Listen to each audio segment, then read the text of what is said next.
Vamos voltar a falar agora com o Paulo Edson, direto da cidade de Independência. Agora a gente vai tentar ouvir novamente o maqueiro, né, Paulo, que ajudou aí na retirada dos corpos da vítima, das vítimas, na verdade, dessa tragédia. Exatamente, Erlan. A gente vai tentar ouvir agora, né, o Abimael Rodrigues, que é maqueiro do Hospital Municipal daqui de Independência. Ele foi uma das primeiras pessoas a chegar ao local para tentar resgatar as vítimas. Vamos aproveitar que já deu uma parada aqui na chuva na região, então vai ficar bem mais fácil ouvi-lo agora. Abimael, como foi que você ficou sabendo dessa tragédia? Você estava até me falando que você tinha acabado de sair do trabalho ou ainda estava de plantão? No momento eu estava do plantão. Eu plantão é 24 horas.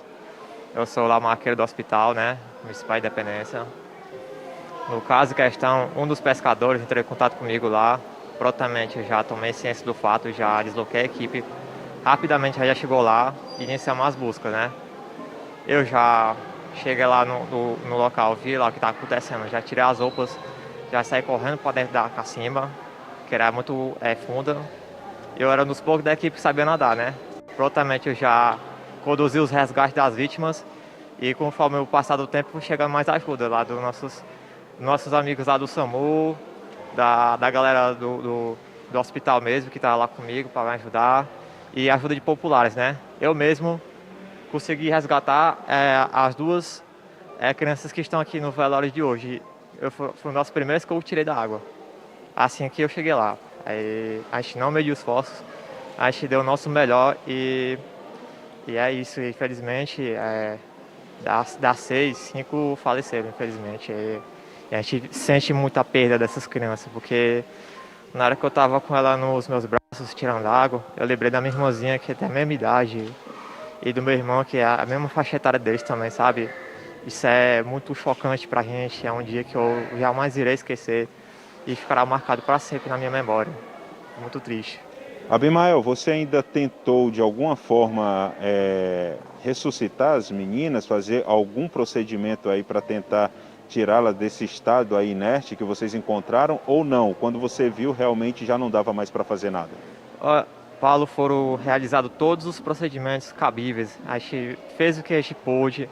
A equipe não descansou em nenhum momento. A equipe do SAMU que estava lá, nossa galera aqui, dos técnicos lá, e depois chegou os bombeiros. A gente não mediu esforços nos primeiros socorros dessas vítimas, mas infelizmente elas já estavam desacordadas, né? A gente não tinha muito o que fazer. Era chegando e momentos depois de tentar tudo, era cobrindo os corpos das criancinhas, um por um. É uma cena muito triste de recordar, sabe? Tá, eu quero agradecer aqui a presença do Abimael, né, que nos concedeu essa entrevista exclusiva. Repito, ele foi uma das primeiras pessoas a chegar ao local para socorrer essas 5 crianças, né? A gente pode chamar de 5 crianças porque a vítima mais velha tinha completado 18 anos. No caso, a Antônia Silvana, né, ela tinha completado 18 anos há apenas 2 dias do ocorrido, ou seja, até bem pouco tempo, era uma criança assim como as outras.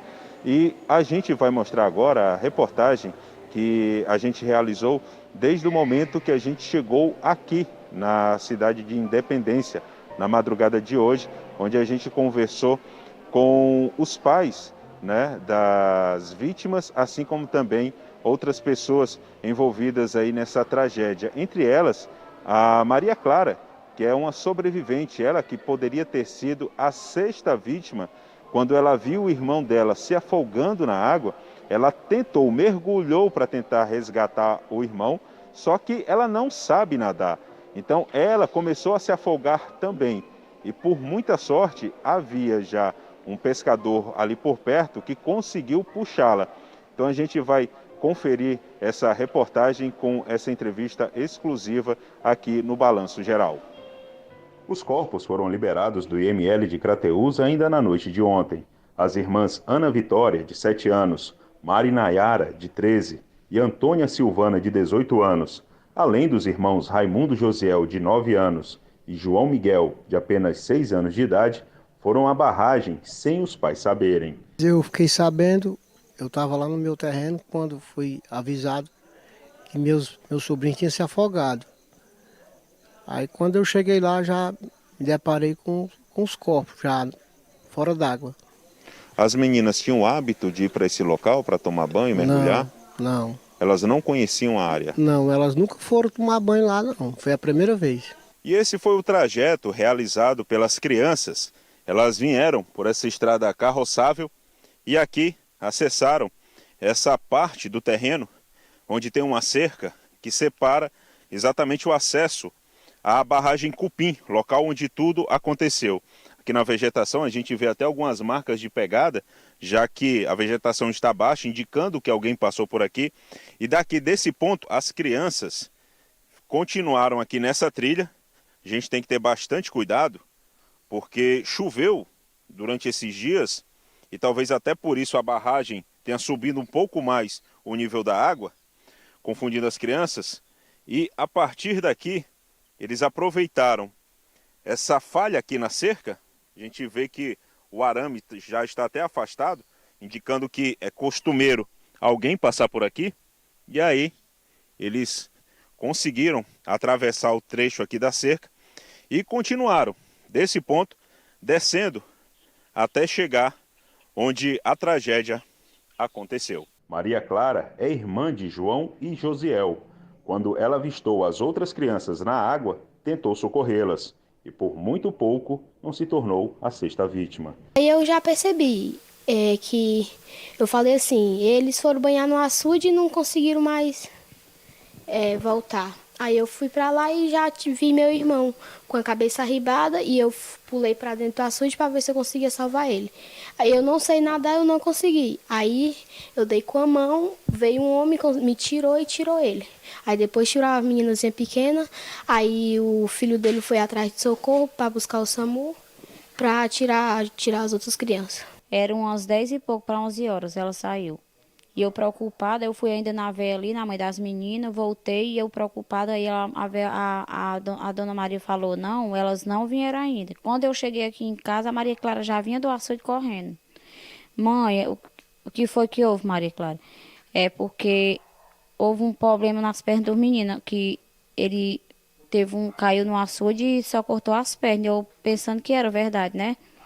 Aí, com pouco tempo, a vizinha disse que do hospital ligaram ali para ela, para poder dizer que o meu filho estava morto. Seu Francisco mora próximo da barragem Cupim e conta que o local, apesar de ter vários pontos para banho, pode ser perigoso para quem não conhece o açude. Inclusive, no próximo ao local onde foi feito o resgate, você vem na parte rasa e de repente você cai no buraco. E onde foi exatamente? O senhor estava apontando aqui para a gente, onde foi exatamente que as crianças foram encontrados os corpos? Mais ou menos ali naquela vegetação? À frente, à esquerda daquela vegetação ali, ó. Tudo naquele setor aí de uns 10, 12 metros de diâmetro, mais ou menos.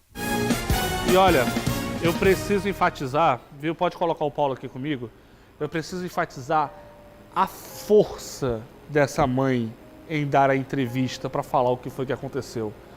Sabe, a força que ela tirou para conseguir relatar o que foi que aconteceu. Você percebe que na imagem ela está com os olhos, com o rosto inchado de tanto chorar, porque ela perdeu 2 filhos nessa tragédia. Né? E aí a gente conseguiu também conversar com uma das sobreviventes, que também é uma criança. Né? Daí essa mãe, a força que essa mãe teve em falar, relatar o que foi que aconteceu. Apesar dela estar completamente arrasada, não é, Paulo? Exatamente, Erlan. Um detalhe, né? Durante todo esse período que nós estivemos lá na casa dessa senhora, para conversar com ela e também com a Maria Clara, a filha dela sobrevivente, a gente pôde constatar que ela vinha sendo acompanhada a todo momento por uma técnica de enfermagem que explicou que, por conta do estado emocional dela, ela estava tendo sérios problemas de pressão alta, estava sendo medicada a todo momento. E a gente até presenciou um início de desmaio dela ali, quando em um certo momento que ela se levantou para olhar para um dos filhos, e aí ela não aguentou de emoção e por muito pouco não desmaiou, foi amparada pelos parentes que lá estavam. E é uma dor tão grande, tão imensa, né, que o pai das crianças, ele não quis conversar com a gente exatamente porque não aguentava. né, diante dessa dor imensa que é enterrar um filho, já que normalmente a gente já tem predisposto na gente onde nós filhos é que iremos enterrar os nossos pais e não o contrário. Acho que ninguém está preparado para essa dor, né? E eu só quero encerrar aqui, Erlan, a minha participação, citando, né, que essa comoção, né, chegou até mesmo ao governo do estado, onde o governador Camilo Santana, através de suas redes sociais, lamentou a morte dessas 5 crianças, assim como também o prefeito aqui da cidade de Independência, que lançou luta oficial ao município, lamentando a morte aí dessas 5 vidas, né? desses 5 jovens que infelizmente partem tão cedo. Um garoto de 6 anos, o outro de 9 e as meninas na idade de 7, 13 e 18 anos de idade. Repito, essa de 18, a Antônia Silvana, havia chegado à maioridade apenas 2 dias antes do ocorrido. Então essas são algumas informações que a gente apurou por aqui, Erlan, durante esse período que a gente está passando aqui na cidade de Independência. Chegamos na madrugada, repito, corremos atrás da informação e, como você costuma dizer no Balanço Geral, o Balanço Geral tem essa audiência, esse compromisso com a verdade. Por isso que é um dos programas mais assistidos daqui do estado do Ceará, Erlan. E olha, quero agradecer demais aí a nossa equipe de reportagem pelo profissionalismo em abordar esse assunto. Afinal, está causando de fato uma grande comoção no estado, principalmente pelo respeito. Não é à toa que foi por isso que a mãe de uma das vítimas, de 2 vítimas na verdade, conversou com a gente, mesmo estando devastada com a história, mesmo estando devastada aí com o que aconteceu, reuniu forças e conseguiu conversar com a nossa reportagem.